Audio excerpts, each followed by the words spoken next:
My name is Princey. Welcome to Season 4 of Africa4Nuclear. If you are new to the show, this is a platform that takes you through the evolution of energy and how nuclear energy and its range of applications have become a driving force that can improve lives all across Africa. Myself and some of my friends across the globe are super excited to be your guide as we cut across through all intersections of nuclear energy.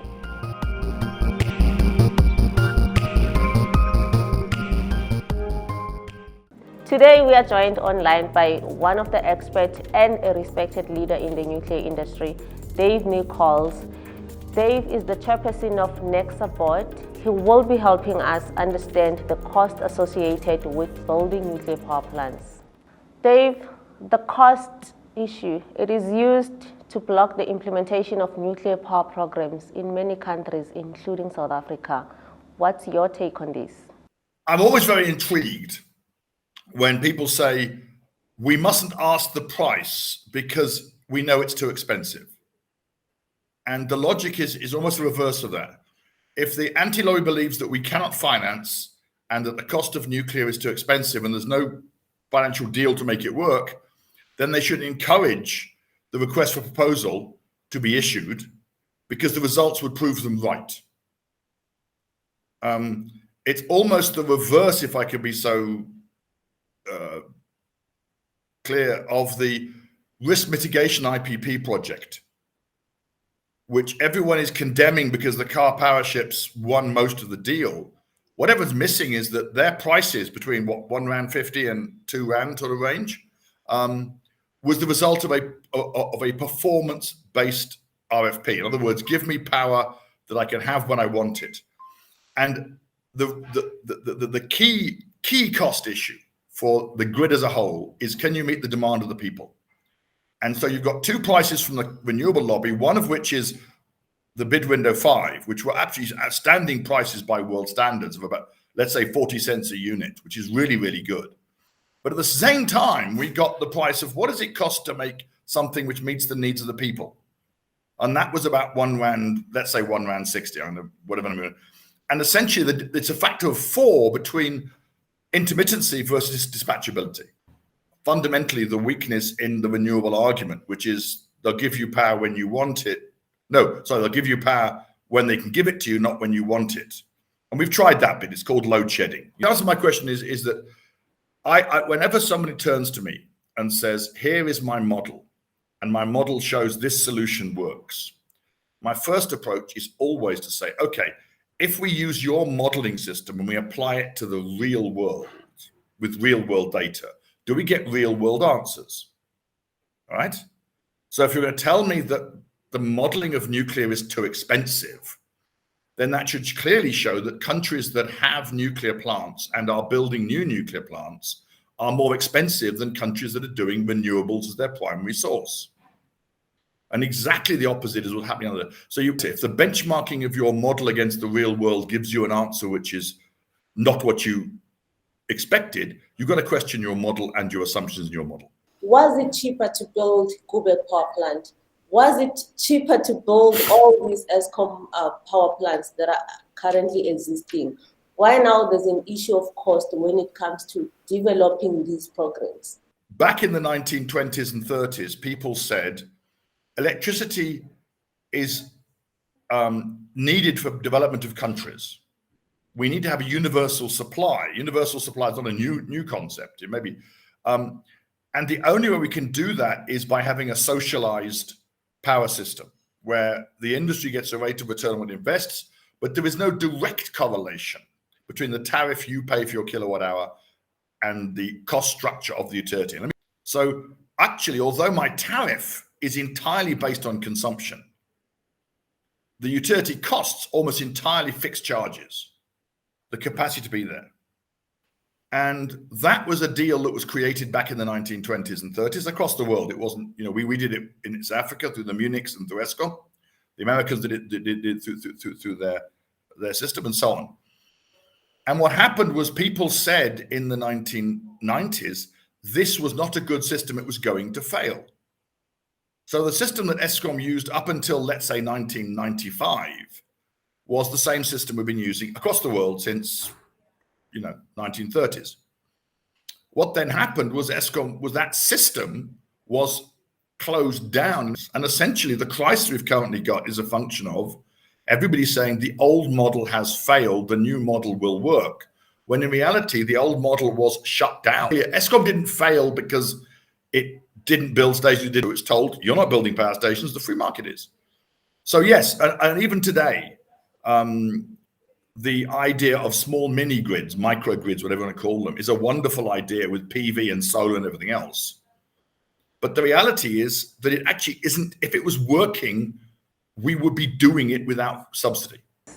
Can you maybe share with us a couple of those that can be suitable for African states? The first thing to bear in mind is that the two key issues in economics of nuclear power, the cost of operating, the cost of fuel. The second thing to bear in mind is that realistically, if you look at the cost of, so there's two costs that should worry you in discussing any nuclear power plant economics. One is, what is my overnight capital cost? What am I going to pay for it? And secondly, what is the financing what's my cost of debt to do that? Debt or equity? And that's the biggest two issues at the moment. Just quickly, so the classical way you do it is, if you look at the cost of debt, the cheapest cost of debt in any country is the state debt. In other words, if you look at any economic model, you start out saying, what is the state's repo rate, or what do you want to call it, the state's base cost? What does the state raise money for on its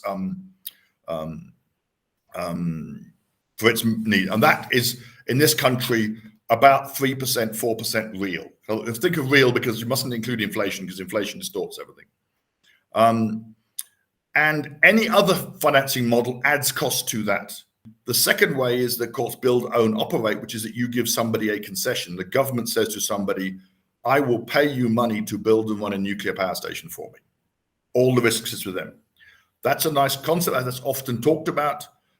It's only ever been used for a nuclear plant in one place in the world, and that's in Turkey.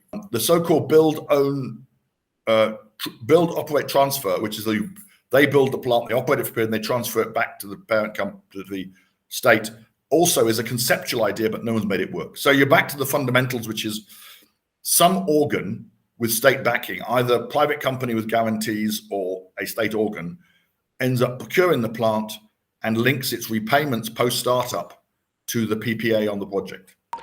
Lastly, Dave, before you conclude, I know that recently the South African Parliament approved what is called the Multi-Purpose Research Reactor project. Please tell us a bit more about that project. In the 1960s, South Africa purchased a reactor which we call S4E2, which was from the USA, and has been running for 60 years 55 years, 56 years at Pelindaba, which makes it a very old lady. It's running very well. It's probably the best performing research reactor in the world, and its principal function at the moment is to produce medical isotopes, which we're 20% of the world market. Medical isotopes it comes from South Africa, comes from Nexa, which is an amazing success story. But it needs replacing. And we've basically put in place a proposal to replace S4E2 with what's called a multi-purpose reactor. Total cost is clearly, we're still at the early stages now. It will be contracted for, following all the RFI process, probably about 2024, and with the aim to be in service to replace S4E2 in about 2032. And it will be semi-commercial. That is, that part of it will be doing what SFR is doing now, which is actually to make radioisotopes, which is profitable and successful, and the other part to provide research to the industry as a whole in all kinds of fields of radiation. So it's a combination of things. That's one of the problems of doing the business case. Is it isn't simply a question of saying what is the return on investment in hard cash. There is training, development, and science out of it as well. I think much more it'll be a combination of local expertise and with some foreign support. Lastly, Dave, I know I've already said the previous one was the last question, but just quickly, do you see South Africa resuscitating our pebble bed modular reactor? Oh, now that's very close to my heart because that was my project. I started that. I personally don't see us restarting the PPMR project as it was, in the sense of being a solely national vehicle. It's quite simply we're in too much of a hurry now, and we've got to have a lot of funding put into it to start with, to resuscitate it. I do believe that the PPMR expertise, the project, a lot of the technology we developed would be extremely useful to be possibly a joint venture with an overseas company, or which has got the same sort of technology, and we could then be the vehicle for that company to get into Africa. I think you didn't ask me the one question, which is, I believe that we should be able to bring on a large reactor onto the Coburg site. If we start now in the commercial process we're doing it, I believe it's credible to be on the line in about 2032. I believe it can be fully funded between the, quite simply, the free cash flow from operation of Coburg, which is rather the nuclear egg, and a power purchase agreement at about £1 a unit. In other words, the price, less than the price of Eskom's power now, and a export credit agency finance from the vendor at about 85% of the project cost. Those numbers make sense, but the large reactor, I believe that the idea of putting a couple more machines at Coburg or machines at Tastepunt, we can do that at a way power onto the grid at a very cost-effective value for low-carbon dispatchable power. Dave, thank you so much for joining us here today. Until next time, the Hena Hunu.